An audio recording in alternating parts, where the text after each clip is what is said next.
Hola, buenos días, buenas tardes, buenas noches a toda la gente que nos sigue por las redes sociales. En una situación en el país, por lo menos hoy que estamos grabando el programa, ¿verdad? Lo hacemos unos días antes de su emisión. Los acontecimientos se tornan bastante rápidos y bastante ágiles. Y obviamente la posibilidad de la renuncia del presidente ya se pone como un escenario muy factible, muy posible. El presidente creo que está haciendo los esfuerzos, reitero, en esta vorágine de acontecimientos para solucionar un conflicto que creo podía haberlo solucionado hace muchas semanas. Está con nosotros Diego Ayo, precisamente para compartir este episodio de Acides. ¿Se va? ¿No se va? El pollo pa se va, se va. El pollo pa se va, se va. ¿Has oído la canción que está circulando por todo el país? No sé si reírme o ponerme triste. Me parece dramática la situación. Me parece además que la renuncia es casi un gancho con el MAS. Me parece que es la fórmula perfecta, casi planificada por el MAS. El MAS de robar 20 años pasa a bloquear el país, indisponer a todo un país. Y frente a eso no tenemos respuesta. Ese es el drama que estamos viviendo. El retorno expedito del MAS. Si mañana son las elecciones, gana con el 60%. Eso es a lo que están apuntando, utilizando su mecanismo clásico, la movilización, que en este caso no es movilización de pobres. Los pobres son los que están sufriendo. Pero eso lo vamos a charlar acá. Y es imprescindible partir entonces de esa pregunta. ¿Se cae? ¿Hay algún chance de que se mantenga? ¿Se puede solucionar todavía esto? A ver, la política, y lo sabes bien, es un movimiento continuo de acontecimientos, ¿no? Eh, Recuerdo muy bien cuando Sánchez de Lozada no quiso convocar a asamblea constituyente y referéndum, aquel que te iba a negar la posibilidad de exportar gas por Chile, ¿te Me acuerdas? acuerdo, claro. Esa era la consigna, Mi esposa no quiere. ¿no? Exactamente. Al final había la voluntad de hacerlo, pero ya era tarde, o sea, los acontecimientos habían estado mucho más rápidos que la realidad política misma. Sí. Me acuerdo de Evo Morales. El pedido de la población era: esas elecciones son fraudulentas, hay que anularlas. En la mañana de su renuncia, Evo Morales anula las elecciones, ¿verdad? Sí. Pero ya no le alcanza. Tarde, Márquez. Exactamente. Bueno, los acontecimientos, y reitero, este programa es grabado, por ahí estamos hablando algo que ya no va a ser real el Cambia momento la que, realidad. Claro, cambia la realidad. O sea, disculpa, el siguiente martes es como unos 6 años. Exactamente. Fíjate tú que creo que hoy el presidente se ha dado cuenta, ha hecho el cambio del ministro de Defensa. Sí. Y es nítido en el discurso y las actitudes que hoy día ha tenido: ir a visitar a Lara, a la Asamblea Legislativa, reunirse con los jefes de bancada y hacer otros anuncios. Hoy prácticamente ha dicho, si quieren, ya, pongan a sus ministros, vengan, pongan a los ministros, que debe hacerse en el discurso de posesión de Ernesto Justiniano. Me da la impresión de que el presidente recién ha tomado la dimensión de que sus horas, si seguía en esa dinámica, estaban contadas. Está haciendo todos los esfuerzos para quedarse. Y esos esfuerzos consisten en este momento, Diego, reitero, en este momento, la circunstancia puede cambiar, en prácticamente el ofrecimiento de parte del gabinete a las organizaciones sociales, a las más importantes. ¿No? Poséame, soy suyo. Exactamente, ya, ¿qué quieren? ¿No? Voy a chauchitar el gabinete, aquí está, ¿no? Estoy haciendo espacio, voy a hacer más cambios, miren, aquí está la predisposición, lo ha dicho de forma literal. Argollo 20. ¿No? O sea ¿Quién es el ministro? No creo que directamente esos actores, pero seguramente van a poner a su representante, etc. ¿Cuántos ministerios estará capaz en condiciones de darle el presidente a estos sectores sociales movilizados? No lo sabemos. Pero el segundo elemento es Lara. Alguien que estaba marginado, ¿verdad? el presidente tiene que ir a buscar a Lara esta vez, a la Asamblea Legislativa, y decirle, mira, esta es la idea, y reunirse con los jefes de bancada y decir, por favor, apruébenme esta ley o entremos a un proceso de pacificación. Algo que, estimado Diego, lo hemos venido diciendo en este programa ni siquiera hace un mes, cuando estaba el conflicto iniciándose. Lo hemos dicho antes incluso. ¿Te acuerdas? La debilidad del presidente. Hemos estado haciendo una recapitulación de los hechos y en algún momento lo hemos mencionado en los programas. Era nomás ceder antes de que el problema crezca, ¿verdad? Y conformar una especie de gobierno de cohesión, de unidad nacional. En el anterior programa decíamos el escenario del empate. Sí. ¿No? Es eso. Pero no lo hizo y los tiempos y los acontecimientos se lo han comido al presidente y veremos si ahora que sí está ofertando, está rifando el gabinete, está diciendo voy a gobernar con ustedes, venga usted Lara. Lara no va a venir gratis, ¿verdad? O no está haciendo esto gratis. No creo que sea tonto de hacerlo gratis. Seguramente él va a decir también ahora quiero mi cuotita de poder, quiero mi espacio de poder. Entonces, me da la impresión de que el presidente está tratando de hacer en un día o 2 días lo que no hizo en 35 días de conflicto. Veremos si le alcanza. A ver, tú sabes, porque hay teoría política al respecto, y a mí me fascina un texto de una politóloga que se llama Donatella Della Porta, que te muestra que la inteligencia que puedas tener como presidente en tiempos de paz es, digamos, de un 5%. Qué importante que seas brillante, medalla de oro en inteligencia, premio en matemáticas del colegio, capo. Eres inteligente. Y además en campaña has demostrado que eres ácido, has propuesto cosas bonitas. Lindo, qué inteligente. Post-conflicto, la inteligencia vale 0,1. ¿Cuándo realmente se desprende la inteligencia? Muestras realmente que una persona política es inteligente durante los conflictos. Si los conflictos te generan en 3 días, o en este caso en 33 días, lo que no te ha generado un país en 20 años, por decirlo. Es decir, en 10 años puede no pasar nada y en 10 días pasa más que en esos 10 años. Eso tiene que saber un político. Un político tiene que saber amoldarse a este tiempo estrepitoso, donde 1 más 1 te suma 185. 2 más 2, 4.529. 2 más 2 no es 4. Eso, si no lo sabe un político, no ha entendido. Y parece que Rodrigo no lo ha sabido porque sigue esperando. Yo he querido creer que lo sabe y que no quiere caer en la trampa de los famosos, entre comillas, porque ahorita aclaramos esto, movimientos sociales, que de sociales tiene muy poco, de criminales tiene más, muchos de estos movimientos, ¿no? Ha dejado que se agranden mucho. Yo entiendo su razón, o quiero entender, discúlpame, quiero entender que no quería meter la pata y que muera algún boliviano. Y en cierta manera lo ha logrado. Tengamos en cuenta que estos movimientos criminales ya tienen 10 cuerpos, 10 fallecidos en las calles, en las avenidas, en los caminos. Es decir, que no se hagan los sopas. Están matando bolivianos.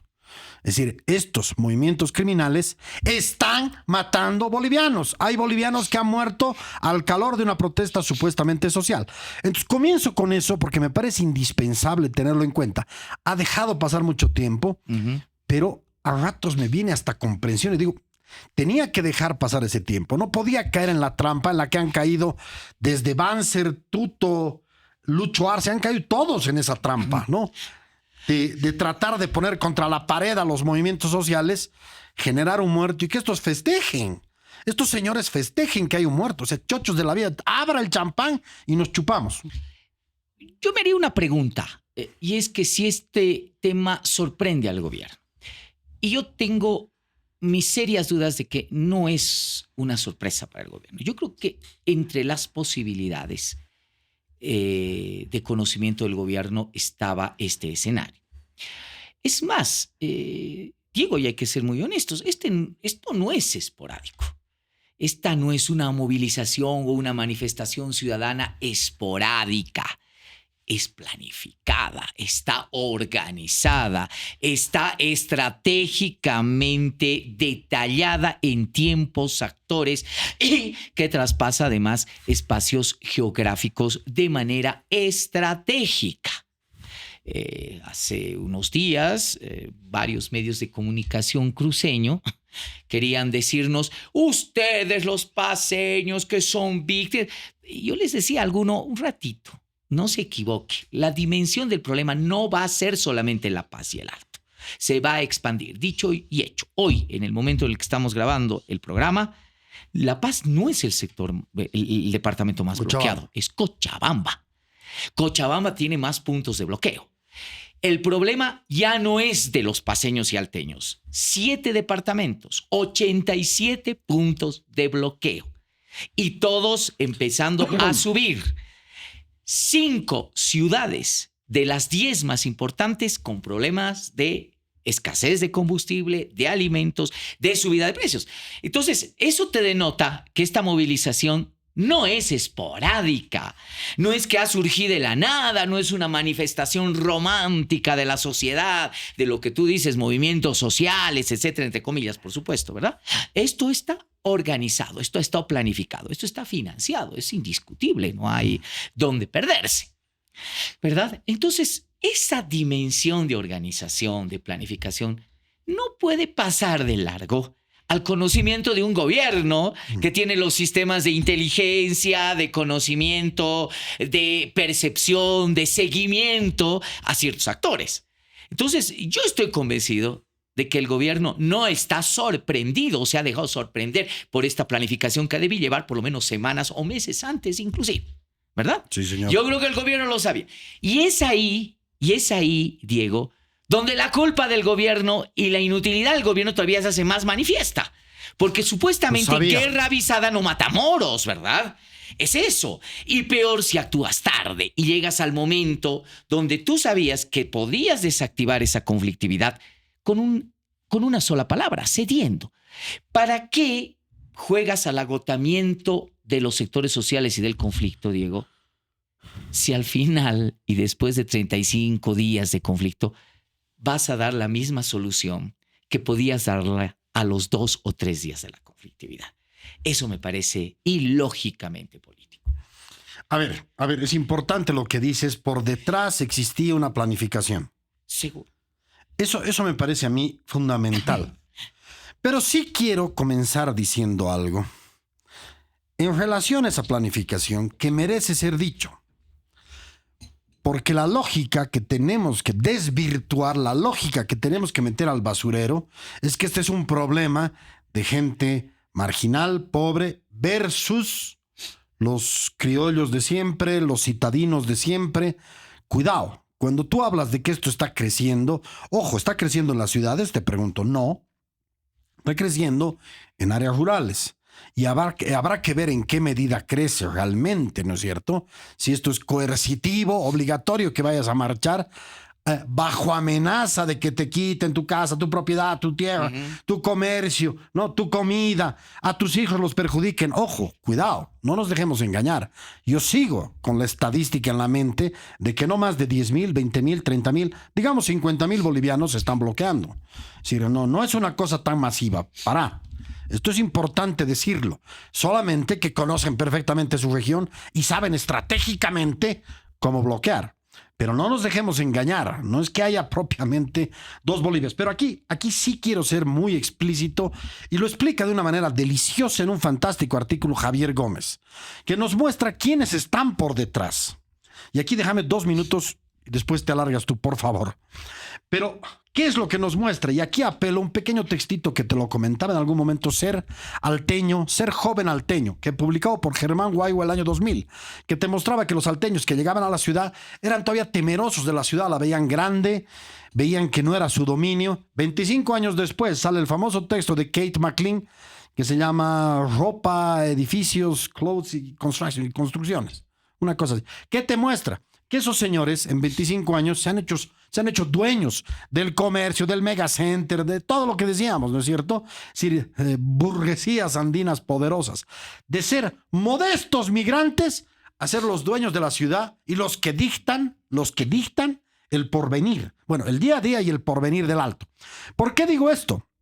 Porque lo que tenemos en las marchas puede ser reflejo de este crecimiento socioeconómico. Es una ingenuidad del tamaño de una casa, de un castillo, pensar que son los pobres indígenas versus, tradicionalmente, los caras malvados. Señores, esto es de indígenas sublevados que atentan contra la población económicamente activa, también indígena. Esto es de indígenas que se han acostumbrado a vivir del Estado durante 20 años. 20 años de vivir del Estado, lo quieren reapropiar, reinvadir, reconquistar y aprovecharse nuevamente de ese Estado. Es decir, no nos dejemos engañar. Son pequeños grupos, poderosos por supuesto, engarzados al Estado para seguir, no tiene nada de romántico esto, para seguir aprovechándose de los beneficios del Estado. Mientras tanto, tienes un alto sufrido, gente sufriendo y pobres claramente sin almuerzo, sin ropa. Es decir, Carlos Toranzo sacaba una columna que después la comento. Disculpa que me haya alargado. No, lo que pasa es que desgraciadamente la pobreza lucra incluso para la movilización social. Especialmente, ¿no? ¿Verdad? Es decir, yo creo que hay sectores pobres que sí se están movilizando, Ah, Diego, no, claro. pero se están movilizando, a ver, que les llegue, yo qué sé, 30, 40 bolivianos por el día de movilización. Puede ser la diferencia importante, y si estás 5 o 6 días en esa movilización, la pobreza es un lucro también en el ámbito de las movilizaciones sociales. Por eso no hay que ser muy romántico en esos elementos de esa dicotomía de que son los pobres. Sí, es probable, muchos pobres, muchos sectores pobres son los que se están movilizando y probablemente lo hagan a función de recursos. Pero más allá de ello, el tema básico es de que, insisto en el tema de que esto no pudo haber pasado desapercibido para el gobierno. No es un tema esporádico, responde a una planificación. Pero además no es una planificación que te sorprende, o sea que es histórico. Y yo te podría decir, ¿cuál es el epicentro? ¿Cuál es el lugar donde ya tienes que intervenir cuando el conflicto se te ha pasado? Tuto lo decía hace unas horitas en declaraciones de prensa, es metástasis, ¿no? Lo he escuchado. Se ha hecho metástasis, ¿no? Cuando llega la metástasis geográficamente a un lugar, ¿cuál es ese lugar? No es el Alto y la Paz. El Alto y la Paz te originan el problema. Pero la metástasis puede ser peligrosa cuando el conflicto se traslada a Cochabamba. Eso es histórico. Por un tema básico, Cochabamba es el centro no solamente geopolítico, sino de redistribución y conexión de Oriente y Occidente. Si Cochabamba está en problemas serios, ¿verdad? Si el problema se traslada geográficamente a Cochabamba, el país se paraliza, porque la ruptura de Oriente y Occidente es total, ¿verdad? Sí. Es el tema básico. Y ya cuando Cochabamba se convierte, ya no La Paz y el Alto, en el centro neurálgico, es ahí donde el gobierno empieza a asustarse. Pero además de ello, esto, insisto, no es esporádico. Esto ha estado planificado y está terminando donde tiene que terminar, exactamente donde tienes que hacer más presión.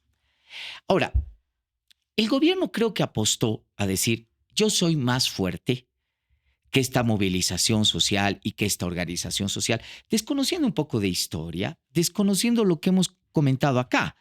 Es decir, el gran horizonte de potenciamiento que tienen estos sectores. Estos sectores no le vamos a llamar únicamente movimientos sociales, creo que tú le has dado otra denominación, pero que indudablemente tienen estrategia, tienen planificación y tienen recursos. Eso no te pudo haber pasado de largo. Entonces, a mí me parece que el gobierno ahora trata de solucionar en unas cuantas horas lo que podía haber solucionado desde el principio del conflicto, pero hay un detalle más, con un costo que creo que es irremediable para el presidente Rodrigo Paz. Está desangrado. El presidente en este conflicto se ha convertido en un meme. Y ese es el gran problema. La respuesta que ha dado el presidente a la conflictividad, excepto hoy, donde se lo ha visto preocupado, se lo ha visto triste, se lo ha visto realmente ansioso, ha actuado como estadista, es decir, ha ido a la vicepresidencia, ¿no? Ha dicho primero que iba a enviar un emisario, pero luego él mismo se ha presentado, ha tenido que ir, darle la mano, abrazarlo a Lara. Es decir, ahí denotas definitivamente que el presidente está preocupado. Pero ya el desarrollo de la conflictividad no solo que ha desgastado probablemente a los sectores sociales, sino que lo ha desgastado a él. Sí. Creo que es un presidente que va a tener una imagen gubernamental que ya no va a ser la misma posteriormente. Su imagen está herida de muerte. Y el segundo elemento es de que es un gobierno desangrado, donde si supera este momento de conflictividad, todos los bolivianos estaremos esperando cuándo le viene el otro y hasta cuándo va a durar. Ese es el tema básico. A ver, es importantísimo lo que dices, pero yo tengo que retroceder y ver más o menos qué tipo de presidente necesitábamos. Porque yo creo que es imprescindible entenderlo. Y lo hemos visto contigo en algún momento. Disculpe la gente si retrocede un poquito, pero tiene que ver con lo que estás diciendo. Hemos tenido una estructura de poder, los ganadores, los que manejaban el poder del 85 al 2005. Lo hemos visto, minería mediana, Fondo Monetario, burguesía agroindustrial. No sé, tenía, por supuesto, tecnócratas que hacían la capitalización. Eran los jefes, digamos, ¿no? Los que dominaban. Con Evo Morales ha sido un poquito diferente. Ya no es minería mediana, son cooperativistas mineros. Es una burguesía burocrática cocalera. Ya no es Fondo Monetario, es China y Rusia. Realmente hay un cambio de poder. Yo creo que el gran objetivo del siguiente presidente, en este caso Rodrigo Paz, era moldar ambas estructuras. Preguntarse para quién gobiernas. Lo que ha hecho él es gobernar para el otro lado del país. Con todo respeto, a mí me parece genial que gobierne para el otro lado, pero sin olvidar este lado y mucho más, teniendo en cuenta que sus votantes venían de este lado del país. Es decir, tenía la obligación de generar un empate, Marcelo, ¿no? Que termina el partido 3-3. Sí. ¿Por qué? Porque en los últimos 20 años han surgido burguesías aymaras y cholas. Había que atenderlas. Había que doblegarte a ellas, no en el sentido de rendirte, pero atenderlas. No puedes tener 12 reuniones con la CAINCO, qué bien que se reúnan con la CAINCO, no estoy diciendo que no, ojo, y una con el Plan 3000. Es un poco torpe, entonces mostrar de manera pornográfica, demasiado abierta y clara, que no estás actuando para los dos polos. Si la estrategia era inmediata, una descentralización que te compacte ambas estructuras de poder, que te matrimonie ambos polos geográficos de este país. No, se ha jugado por un polo y el otro polo ha terminado reaccionando de mala manera, ¿no? Porque sí hay élites aymaras, claro que sí, y quechuas, y ahorita voy a explicar eso un poquito más. Pero este punto es neurálgico, porque un presidente que no tiene idea de lo que es geografía o historia, y su gabinete con puro economistas, no había políticos que le digan, ¿sabes qué? Esto hay. No había un historiador que le diga, esto hay, papá, cálmate, ¿no es cierto? No es simplemente decir Bolivia, Bolivia, Bolivia 45 veces y tratar de tomarnos el pelo. No. A ver, haz historia. ¿Qué se necesita? Claro. Eso. Entonces la estrategia era política. No, por supuesto. El tema de discusión era el tema de poder. Y eso debe haberse dado cuenta Rodrigo desde el primer día de la movilización. Y creo que se dio cuenta. Es decir, aquí el tema se llama poder. Tenías en una estructura de poder político configurada con ciertos actores, ciertos beneficios, ciertos grados de fidelización en función de, ¿verdad? Tú no te puedes tirar contra esa estructura de la noche a la mañana, ¿verdad? Eso. Sin un costo social, con un costo político. Pero peor todavía, si tú has pactado con esas estructuras. Ese es el problema. Si tú les has dicho a esas estructuras, no las voy a tocar, no las voy a mover. Voten por mí, más bien yo las voy a mantener. El otro candidato es el tuto, el alto. Ese sí los va a cambiar, ese sí los va a destrozar, ese sí los va a mover. Yo no. Yo estoy viniendo para que ustedes confíen en mí, para que yo más bien no los mueva. Peor todavía con ese agravante. Es decir, tirarte al otro lado es hacerte el vivo. ¡Claro! Es hacerte el vivo con un león. Lo hemos dicho en la anterior clase. El anterior programa. Ya estoy pesado. Ya está el profesor Sí, Silva. Estás jugando con alguien que te va a sacar los ojos porque tiene el poder. El Rodrigo debió entender que era presidente y tenía el gobierno, pero nunca tuvo el poder y estaba lejos de tenerlo. Esas estructuras son las que hoy día tienen el poder y se lo están demostrando. Sin nosotros, Rodrigo, no vas a ir ni a la esquina. Y es cierto, no van a ir a la esquina. Estos grupos le están diciendo al país y al Rodrigo, nosotros manejamos la agenda política. Y si alguien quiere atreverse a disputarnos el manejo de la agenda política, aquí nos tienen al frente. Así que tienen que pactar.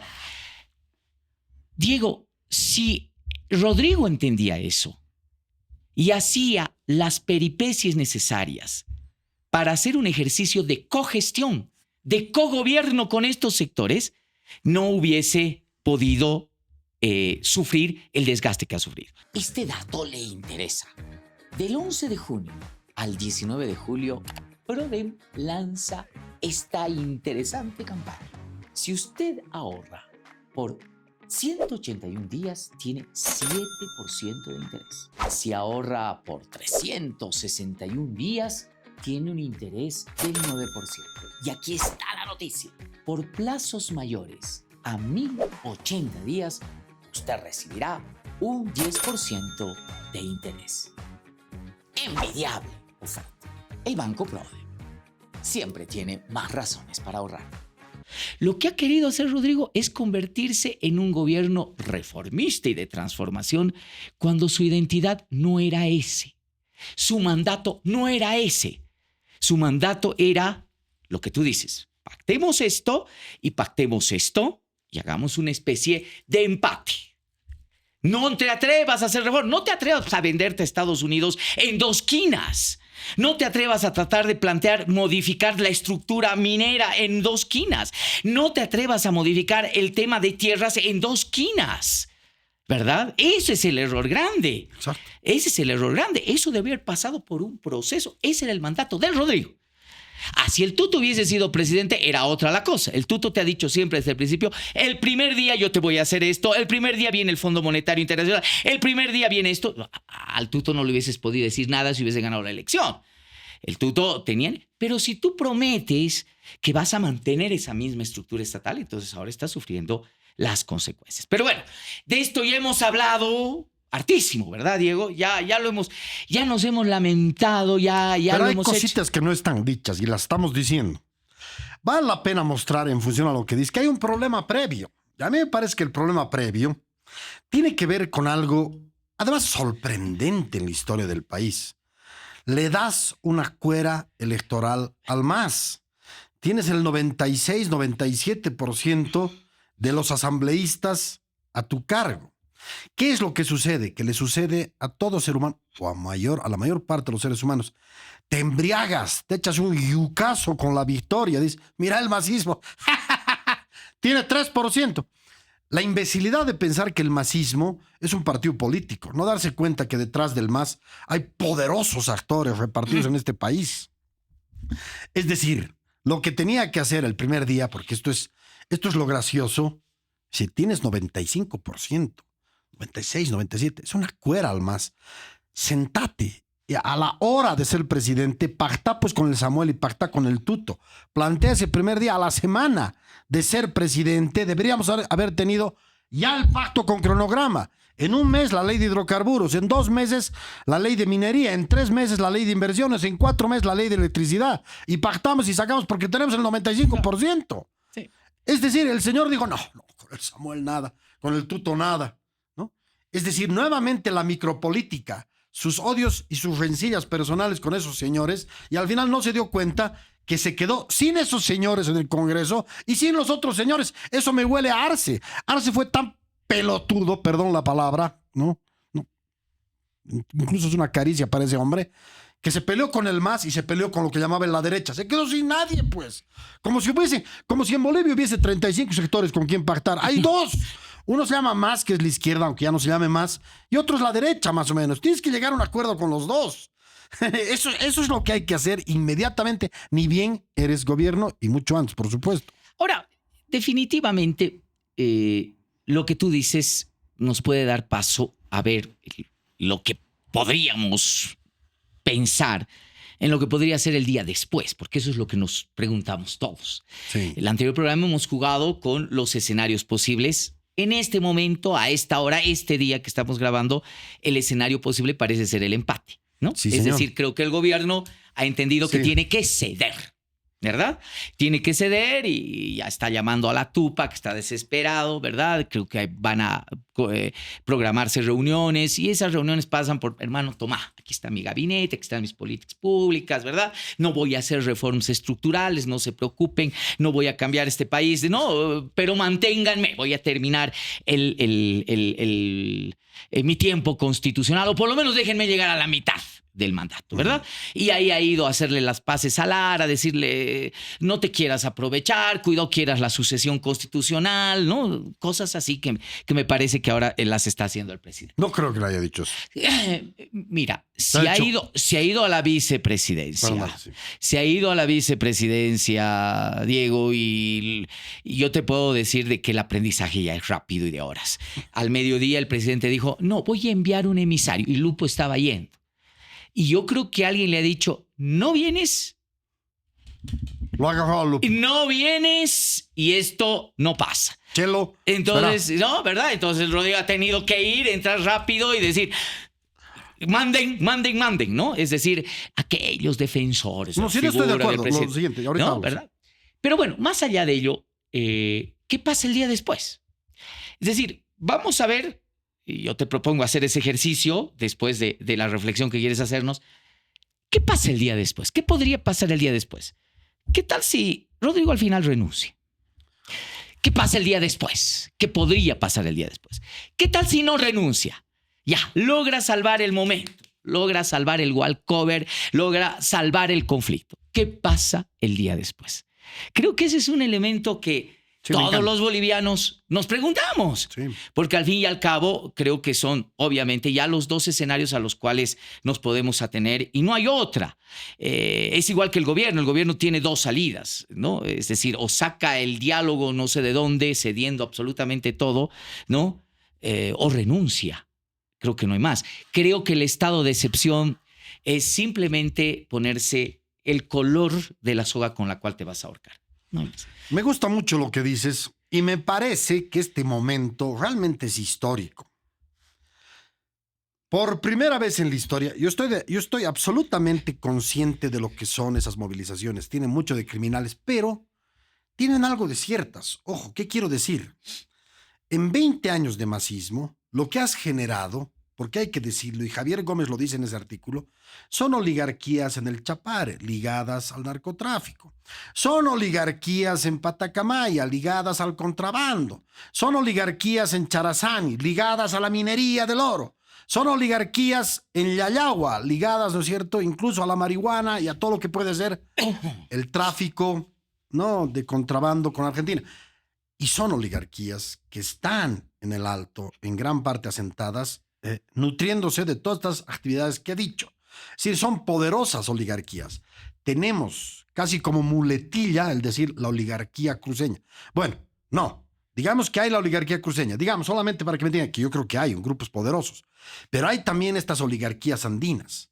Yo creo que en el fondo, voy a intentar ser benevolente, quitarle la tónica de criminalidad de estas manifestaciones y movilizaciones. Voy a ser benevolente e intentar entender que en el fondo te están diciendo, ese país ya no es solamente de un espacio regional, ese país también es nuestro, seremos un poquito ilegales, pero estamos en este país y queremos nutrirnos de este país. Es decir, ¿qué te está pidiendo a gritos la gente? Un pacto interelitario, interregional, que sea, ¿no es cierto?, la correa o la punta más bien de lanza de todo lo que va a ser la Bolivia del futuro. Es un pacto interélites. Bueno, pero a ver, vamos a la reflexión entonces de los días. Estoy de acuerdo contigo, pero eso ya queda en el marco indudablemente teórico en este momento. Es decir, esa ya es una necesidad absolutamente política y si no lo hace Rodrigo Paz, ten la certeza, tiene los días, las horas contadas. Es así de sencillo. El conflicto ha escalado a esa dimensión. Pero ¿estás de acuerdo con esto? Sí, pero lo que ya me queda en duda, y te voy a ser honesto, Diego, es si Rodrigo es ese actor. Si el gobierno de Rodrigo Paz ya es el interlocutor válido para esto. Tengo la duda. Y permíteme entrar al primer escenario del día después. Rodrigo vence este episodio. Salta, se queda, con cualquier maniobra, con cualquier acuerdo, se queda. Sigue siendo presidente de Bolivia. Difícil escenario, porque si se salva de esta, habrá condenado la posibilidad de reformas estructurales. El país no va a tener reformas estructurales. Va a encontrar o va a consolidar la identidad de un gobierno de transición que va a tratar de sentar algunas bases, las que se pueda, para un proceso de transformación posterior. En todo caso, para ciertos sectores, la no acción, el no reformismo es ganancia. Así de sencillo, ¿verdad? Solamente con tener apretado al gobierno es más que suficiente, que no haga nada. Que firme leyes, que cumpla administrativo, que te pague tu sueldito, que mantenga ciertos privilegios acá, si quiere que coquetee, guiñe un poquitito con el Oriente, pero ahí te quedas. Chao reformas estructurales. Chao ley de inversión, chao ley de medio ambiente, chao de ley de energía, chao ley de privatización. Ni piense en el Fondo Monetario Internacional, ni en sueños. ¿Verdad? Es el tema básico. Entonces yo me mantengo en el poder. Eso te aleja de tus socios de derecha, que tienen una agenda de país completamente distinta. Te vuelves poco confiable para esos socios, poco operable para esos socios. Te pueden aguantar en el sentido de que obviamente no te va a venir la avalancha de la izquierda, probablemente ni eso se pueda detener, ¿verdad? Pero ya no. El país que quiere cambio y transformaciones, esa Bolivia que quiere cambios y transformaciones y reformas profundas, ya no va a apostar por Rodrigo Paz. ¿Te ubicas? Ese es el tema. Se va a convertir en un gobierno que, si bien por hacer malabarismos a este lado, va a perder la confianza del otro lado. Que, ojo, pienso que ya lo ha hecho tácitamente. Yo no creo estratégicamente, por ejemplo, políticamente, que el Tuto y Libre se jueguen por el Rodrigo. ¿Sabes por qué? Porque si meten las manos al fuego y se juegan por el Rodrigo, hermano, efecto Yanine Áñez, se van a quemar. Ya no son opción. Ya no son opción, se van a hundir como se han hundido con la Yanine. Y el Tut se va a hundir con el Rodrigo si le da todo su respaldo. Porque además de que no va a hacer reformas estructurales, va a ser un gobierno preso y desechable también. No será ahora, pero la próxima queda. Entonces, ese es el gran problema. Pero la izquierda popular, la izquierda populista más que la izquierda popular, la izquierda populista, tampoco ya confía en el Rodrigo. No es de su confianza, te lo ha demostrado ahora. No, hermano, tú has hecho pacto con el Trump, tú has hecho pacto con esto, tú querías privatizar, tú querías hacer esto, tú querías hacer el otro. Por lo tanto, va a vivir con el cogote, con el cuchillo en el cogote. Entonces, mi pregunta el día después es que si Rodrigo pasa esto, ¿seguirá siendo el interlocutor válido para un gobierno? No lo sé. A ver, es una pregunta absolutamente provocadora. Y yo voy a intentar mostrar que lo que más se requiere ahora, lo que más se requiere, paradójicamente, es un presidente débil. Es un presidente débil. Tienes que matrimoniar a dos Bolivias. ¿Sabes qué sería exitoso ya?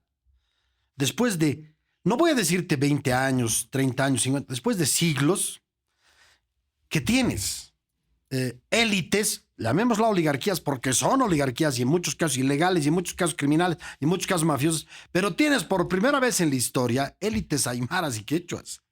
Eso no ocurrió jamás en la historia de la vida, ¿no? Es decir, cuando a Rodrigo Paz le dices el alto, piensa en una cosa homogénea, piensa en la feria 16 de julio, posiblemente ir a comprar algún, ¿no? Además así encapuchado para que no lo vean, algunos kits, digamos, ¿no? A 150 bolivianos. Una chamarrita polo. Una chamarrita, pero no se da cuenta que el Alto ya es una poderosa ciudad, que es un engranaje de la aymaridad en potencia, multiplicado además de manera plurimulti, en múltiples, en variadas actividades.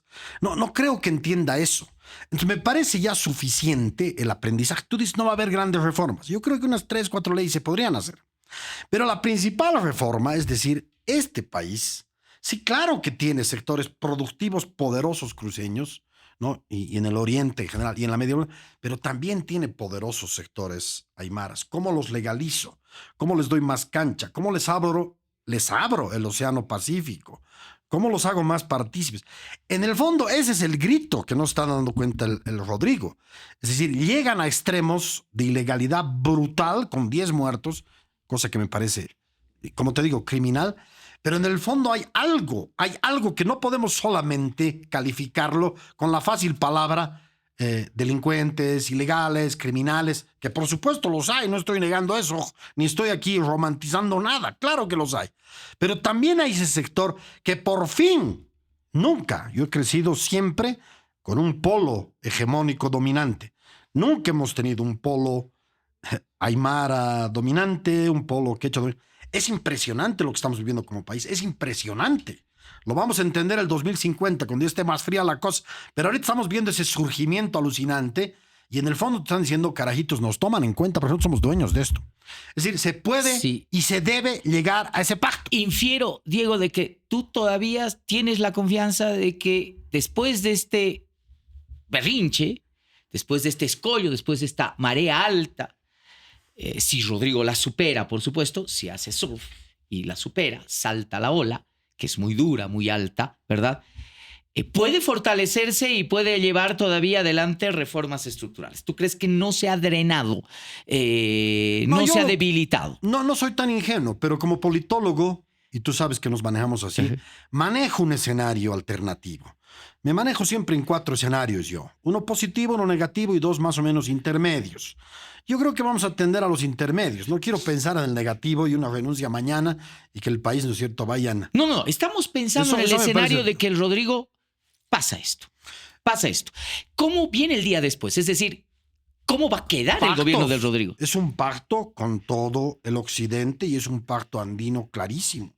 Y es un pacto con el oriente y es juntarse todos y ver qué Bolivia queremos. Es decir, a mí me hace reír cuando sacaban el decreto 5503. Eso es tecnocracia militante. No se dan cuenta que este país es de reconstrucción y la reconstrucción, tú y yo somos politólogos, es siempre con el primer peldaño político. El segundo peldaño sigue siendo político y el tercero sigue siendo político. El cuarto será económico, el cuarto será con esas leyes. Primero resolvamos lo político. Bien. Yo insisto en este sentido, ¿no? Creo que uno de los escenarios, probablemente el con mayor posibilidad, es que vamos a tener un gobierno mucho más débil del que tenemos ahora. Y yo creo que tiene un preaviso, si es que obviamente logra zafar este momento difícil. Tiene un preaviso, va a tener que tener una habilidad política desconocida hasta ahora para el gobierno, ¿verdad? Para poder reconstruir 2 cosas. Uno, la posibilidad de ser un gobierno de unidad, de un modelo de país, de una visión de país y tratar de juntarlas, hacer un sincretismo, un híbrido, ¿verdad? Que por lo menos le permita sobrevivir su momento constitucional hasta que venga el verdadero desempate político. Porque el país tampoco puede vivir en un híbrido todo el rato. Tiene que haber una agenda de país que se imponga a la otra, definitivamente. Así de sencillo. Yo creo que el próximo gobierno va a ser ese gobierno. O va a ser un gobierno de retroceso, va a ser un gobierno que te va a decir, no, volvemos al estatismo, volvemos al tema de izquierda, volvemos a esto. O va a ser un gobierno que tenga clarísimo, una derecha liberal que te va a tener clarísima la agenda. Sí, señor. Pero, Rodrigo, no es el gobierno de desempate. El desempate se va a venir recién, en la próxima elección. Bien. Pero hay un detalle más, y con esto cierro este escenario. La imagen del presidente. La imagen del presidente realmente ha quedado desgastada. Y por eso yo te decía, no sé si el presidente va a ser el hombre que sea capaz de reconstituirse y reconstruirse en sí mismo.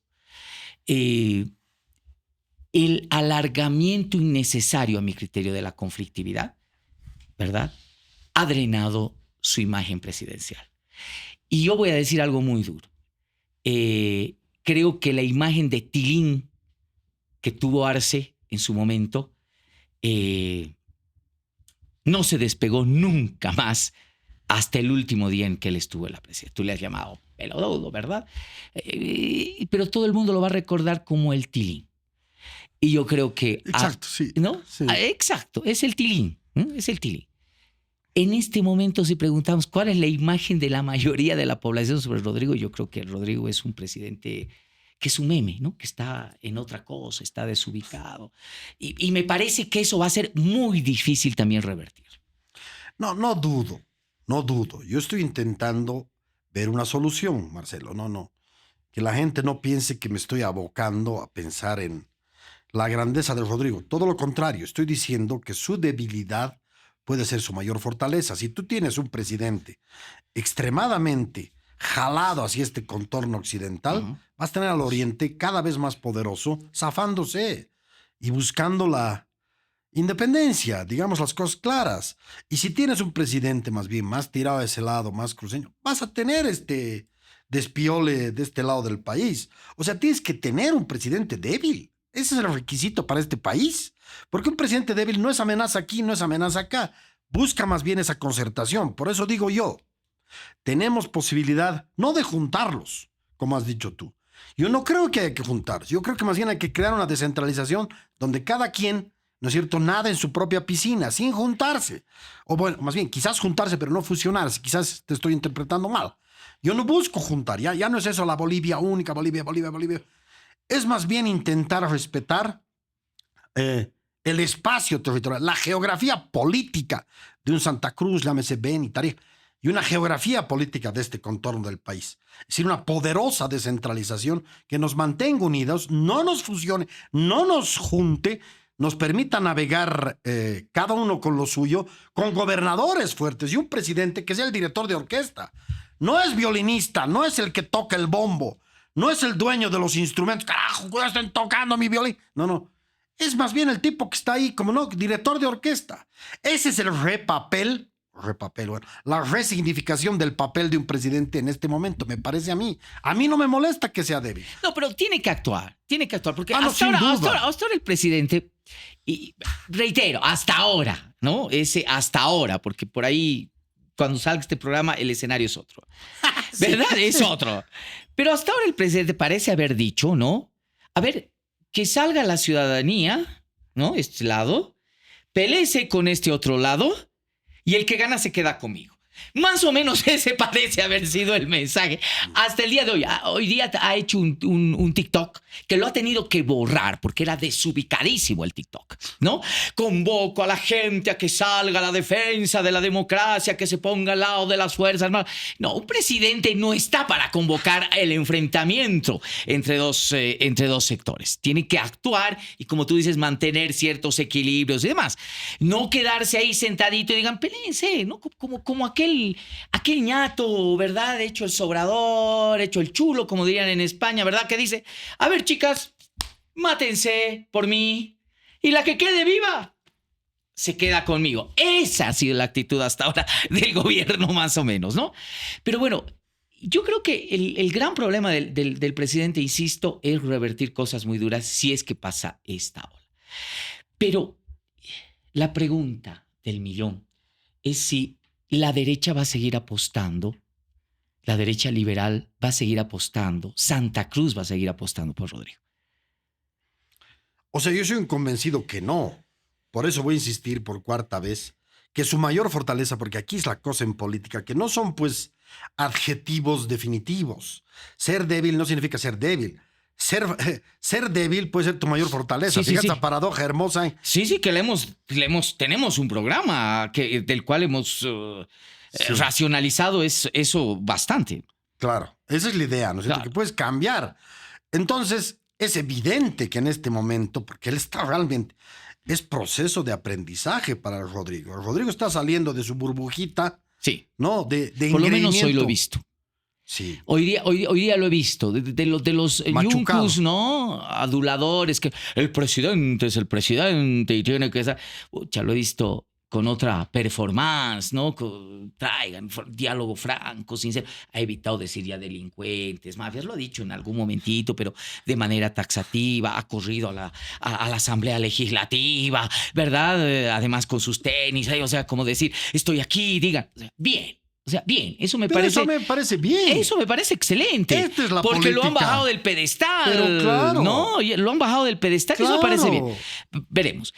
Ahora, sé que esto va a doler. Sí, Diego. Estaba yo con la palabra. Sí, dale. ¿O quieres terminar la idea? Termina, por favor. No, porque más bien Yo quiero encantado. comenzar, quiero provocarte con la otra posibilidad Por que favor. lamentablemente No, por favor. es inminente. No, dale. El día después, Rodrigo se va. No aguanta. Se lo lleva a la marea. Sé que es el escenario que no quisiéramos muchos, porque la institucionalidad democrática empezaría a reflotar, pero es un escenario posible. Sí, Es señor. un escenario político. A ver, yo no quiero pensar en ese escenario como una cuestión que nos lleve a pensar que hay un solo polo geográfico con la capacidad de tumbar un gobierno y jactarse de ello. Eso es casi negar toda la otra parte del país. A mí eso me parece nefasto para Bolivia. Eso es el principio, aunque ganen. Renuncia Rodrigo mañana. Van a salir, ¿no es cierto?, a festejar todos estos puntos de bloqueo. Van a estar chochos. ¿De qué van a estar chochos? Van a estar chochos, yo te lo digo desde ahorita. Este país va a tender a separarse, pero es seguro. No vas a dejar desde el otro polo que ese polo decida por vos de una manera tan flagrante y alevosa. No es cierto. O las cosas se hacen compacto y dialogando, o nos vamos. Es que es muy simple decirlo. ¿Te hablas de un polo geográfico, político? No, un polo geográfico absolutamente político y otro polo geográfico tremendamente político. Me refiero básicamente al Alto y Santa Cruz para sintetizarlo. Me No parece quiero negar. genial. Santa Cruz nunca votó por el Rodrigo, o por lo menos no No, lo por hizo supuesto ganar. que no. El Alto sí, El Alto, claro que sí. y ese es el gran problema. Sí. Pero si esto termina como termina, Claro. obligándolo a renunciar, es como una pelea con un solo ganador en el primer round. De un guaracazo lo has tumbado y has sacado al presidente. Imagínate. ¿Qué pasa con el otro contrincante? ¿Qué pasa con Santa Cruz? ¿Se va a quedar calladito con esto? Claro que no. Es decir, ese día te plantan, ¿no es cierto?, a una descentralización federal inmediata o nos vamos de este país. Pero sería Y el comienza una pretexto, cosa- ¿no? O sea, Pero en claro. temas de verdad absoluta, sería un pretexto porque Santa Cruz nunca apostó ni votó por Rodrigo. O sea, Seguro. que hoy día se vuelvan los defensores, que no creo tampoco que ese es el papel. Santa Cruz nunca apostó por este gobierno. El JP es gobernador por eso, ¿verdad? A Sí. Santa Cruz le dieron la espalda al Camacho, que era el candidato de este gobierno. Sí. ¿Verdad? Entonces, Santa Cruz nunca apostó por el Rodrigo. Claro, sería una postura. Es decir, obvio, de oportunismo de Santa Cruz decir en este momento, apostamos por Rodrigo y si lo voltean a Rodrigo, nosotros nos vamos. No, Sí. esa sería una impostura oportunista. ¿Por qué? Porque Santa Cruz nunca se la jugó por Rodrigo. No votó por Rodrigo. Es más, hizo algo histórico en términos electorales. Votó más del 60% por un candidato. Ni por Rubén Costa Santa Cruz votó en esa dimensión. Votaron por Tuto. La opción de Santa Cruz era Tuto Quiroga, no era Rodrigo Paz. Sin duda. Entonces, claro, ahí se aprovecharían oportunamente de esa situación. Pero comparto contigo, la dicotomía sería dura. Pero a ver, todavía voy a provocar más. Se da, no salta, no ha aprendido surf el presidente, se cae, la ola se lo lleva, tiene que renunciar. Primer escenario de la renuncia, la sucesión constitucional. La sucesión constitucional cae en Edman Lara. ¿Cómo ves esa posibilidad? Bueno, pensaba hablar un poquito más, pero me obligas a contestar eso. Esa posibilidad me parece tremendamente disruptiva como Bolivia. Bolivia ya es débil como nación. Con eso se rompe. Porque Lara es simplemente un gualaicho de este polo insurgente, violento y mafioso. Que ojo, estoy separándolo de la posibilidad de visualizar esas élites que he dicho. Ojo, ojo. No se piense que estoy aquí calificando, ¿no?, de una manera atroz y violenta eso. No solamente eso. Lara sería simplemente el gualaicho que llega al poder y es feliz de ser presidente y les va a hacer caso en todo. ¿Qué pasa con el otro polo del país? Por eso, la renuncia inmediata para mí es una reacción brutal del otro polo del país. Si este país no lo atiendes con delicadeza e inteligencia, dialogando con uno y otro, esa es la lógica. Es decir, realmente es horrible decirlo, porque se malinterpreta esto, pero eres polígamo. tienes que saber contentar a los dos polos. Eres polígamo político, entiéndame, porque aquí no hay ninguna insinuación de nada y menos justificación de pecadillos morbosos. Pero eres un polígamo, no, es bígamo, no es polígamo, es bígamo político. Si no contentas ambas partes, este país se va a quebrar. Rodrigo está en ese momento histórico que le iba a pasar a Rodrigo o a Pepito o a Fernando. Eso iba a suceder más o menos así, quizás en 2 años, quizás con más cautela. Ya. Pero imagínate, más bien yo te hago otra pregunta, si pensamos en eso. ¿Qué pasaba si tú eres el presidente? Tú te hubieras jalado mucho más hacia el oriente, mucho más que Rodrigo, o igual que Rodrigo, pero de manera mucho más visible. Entonces, quizás esto no se daba a los 6 meses, quizás a los 4, ¿no? Quizás era antes. Por eso te digo, esto sí va a dar. Sí va a dar, porque en el fondo te están diciendo o nos toman en cuenta o se van al carajo y nosotros creamos nuestro propio país. Es lo que está en juego, es algo terrible lo que está en juego. Gigantesco lo que tenemos en juego en Bolivia. No solamente es la estabilidad de un presidente, es la estabilidad de todo un país para seguir como país. ¿O estoy exagerando? Mira, el monstruo se pinta, las amenazas sí han estado siempre latentes, pero llegado el momento, yo creo que entra nomás la lógica de que Santa Cruz necesita de Bolivia y Bolivia necesita de Santa Cruz. No sé si te acuerdas la experiencia reciente, por eso cuando los cruceños dicen, los paseños y los salteños quieren la solución de la renuncia del presidente y siempre están jorobando. Hacerles recuerdo que hace poquititos años ellos se tiraron un paro de 31 días pidiendo la renuncia del presidente Arce. Camacho estuvo a la cabeza, sacrificó a Santa Cruz y no lograron absolutamente nada. El tema fue el censo. Y el censo se realizó y te presentaron los datos más truchos que podían haber de la misma manera, ¿no? Entonces, ahí ese es un tema básico. Entonces, creo que ese momento se dijo, no, Santa Cruz ahora sí autónoma, ¿verdad? Una vez más en la historia. Y no pudo pasar eso. No pudo pasar eso. Al final terminó más bien con el apresamiento del, ¿no? Entonces puede ser exagerado. Pero más allá de ello, yo lo veo al vicepresidente preocupado. Y no creo que sea preocupado por una fidelidad reciente que le tenga a Rodrigo después de las puñaladas que le ha dado por la espalda, digamos, ¿no? Lo ha dejado sin designar a su propia secretaria. Le quitó toda posibilidad de poder, ¿verdad? Me parece que Sí, ni a la secretaria.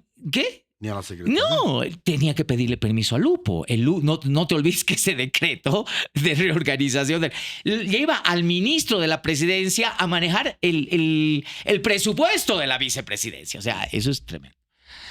Pero más allá de ello, me parece que se ha dado cuenta de una cosa, o que tiene que aparentar una sobriedad, una discrecionalidad, un buen manejo de la cosa, porque sabe que su objetivo soñado está así, ya cerquita, está a punto de obtenerlo y de repente jurar, yo me imagino con un uniforme y como presidente constitucional, sería presidente constitucional, no habría otra. Democrática y constitucionalmente le corresponde, ¿verdad? Ser presidente de Bolivia.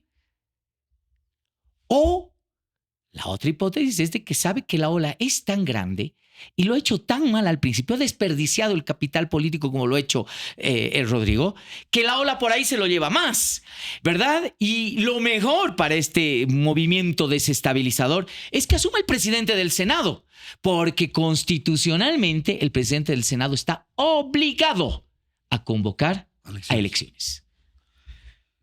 Tú sabes que me resisto a seguir tu pregunta porque me aterra la sola hipótesis, uno, de la renuncia. Me parece que quebramos al país, como lo he venido explicando.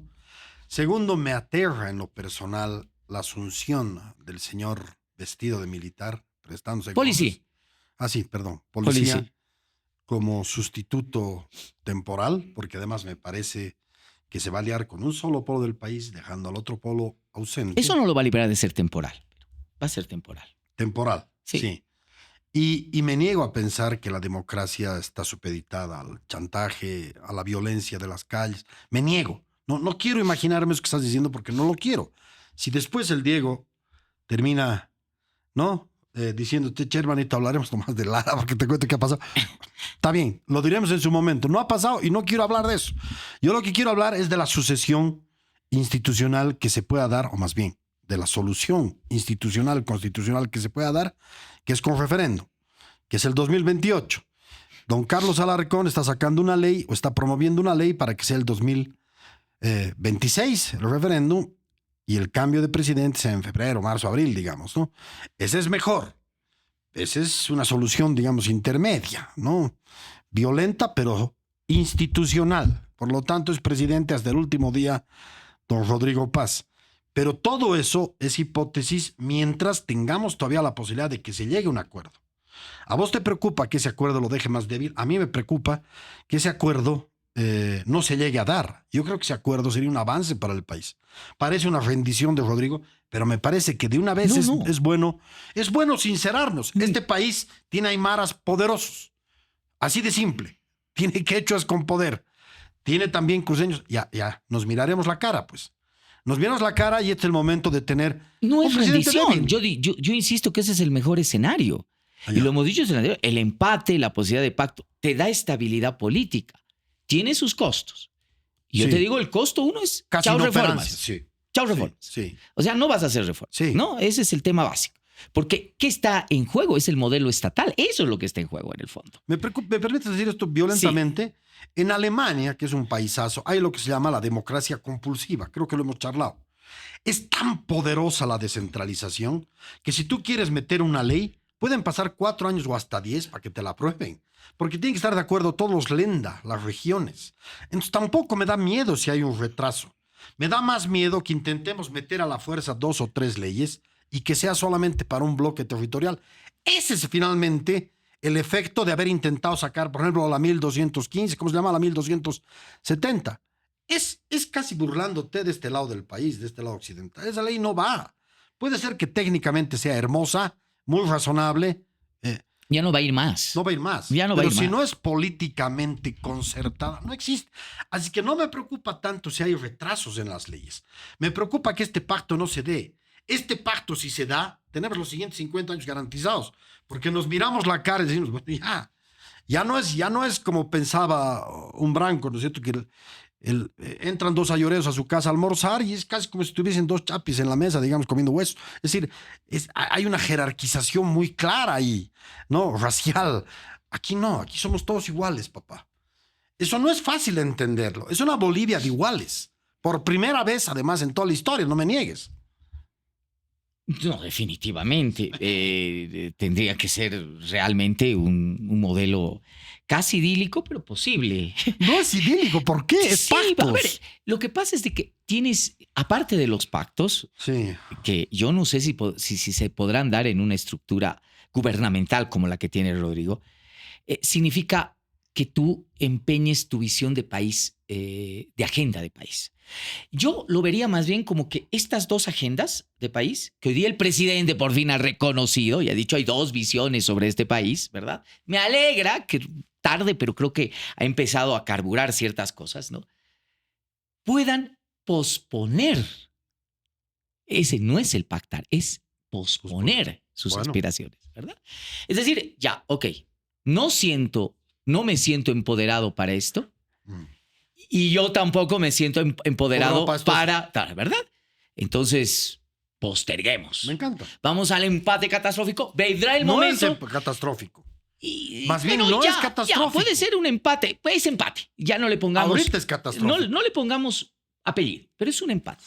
Y retrasemos la cosa hasta que venga el nuevo proceso electoral. Señor. Y ahí. Ya hemos logrado un pacto. Y ahí definimos quién es quién. Fíjate lo lento que es. Ahora, tiempos políticos.